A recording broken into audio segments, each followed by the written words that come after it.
கோவமெல்லாம் கிடையாது. என் பையன், என் மகன். அதே மாதிரி கரூர்ல போட்டியிடுவாரு, இட்டா நல்லா இருக்கும்னு நினைக்கிறீங்க? நல்லா இருக்கும். பெறுவாரா? பெறுவாரு. அப்ப அவர் கரூர்ல நிக்கணும் நீங்க எதிர்பார்க்க? கண்டிப்பா நின்னா அவர் தான் சிஎம். அவர் கரூர் மக்களுக்கு அவர் மேல ஒரு வருத்தமோ? கண்டிப்பா கிடையாது, 100% கிடையாது. நான் சொல்றேன் இது திட்டம் சதின்னு சொல்றேன். அப்ப கரூர்ல அவர் நின்னாருன்னா எப்படி இருக்கும்னு நினைக்கிறீங்க? கரூர்னா வெறித்தனமா தான் இருக்கு. தப்பா அவர் மேல இல்லைங்கிற மாதிரி தான் மக்கள் பாக்குறாங்க. அதனால ஓட்டு போடுவாங்க அவங்களுக்கு தான். மக்களுக்கு கோபங்கிறது அரசாங்கத்து மேலதான் இருக்கு, அவர் மேல கிடையாது. நான் வந்து திமுக காரன், சரிங்களா? மக்களுக்கு அவர் மேல கோபம் கிடையாது. பெண்கள் ஓட்டு அதிகமா இருக்கு. ஒரு எம்ஜிஆர் மாதிரி ஒரு மிகப்பெரிய ஆள் அவரு. இந்த காலகட்டத்துக்கு கால போனா 2026 எம்ஜிஆர் அவர் தான் சொல்லலாம். கோபமோ வருத்தமோ அப்படின்ற இல்லாத மாதிரி தான் தெரியுது. இல்ல கேட்ட வரைக்கும் இல்ல, பார்த்த வரைக்கும் இல்ல. அவர் போட்டிட்டாருன்னா வாய்ப்புகள் இருக்கு, கண்டிப்பா இருக்கு. அவரு தான் அவரு தான் ஜெயிப்பாரு. 4 தொகுதி இருக்கு, 4 தொகுதியில் அவரு தான்.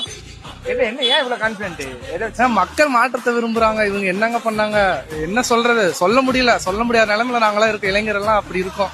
41 பேர் செத்தாங்க. விஜய் மேல யாரோ ஒருத்தர் தப்பு சொன்னாங்களா? கண்டிப்பா அவரு தான் அடுத்து சிஎம், வேற யாருமே இல்ல. அண்ணன் தான். விஜய் நின்னாருன்னா அந்த களம் எப்படி இருக்கும்னு நினைக்கிறேன்? ப்ரோ, கரூர் எப்பயுமே ரொம்ப ஹாட்டான களம் தான்.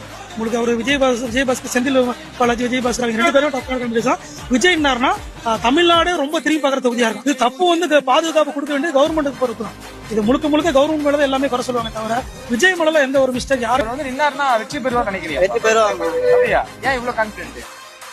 அவரை பத்தி தெரியாதானா? எல்லாத்துக்குமே தெரியும். அவருக்கு சப்போர்ட் அதிகமா இருக்கு.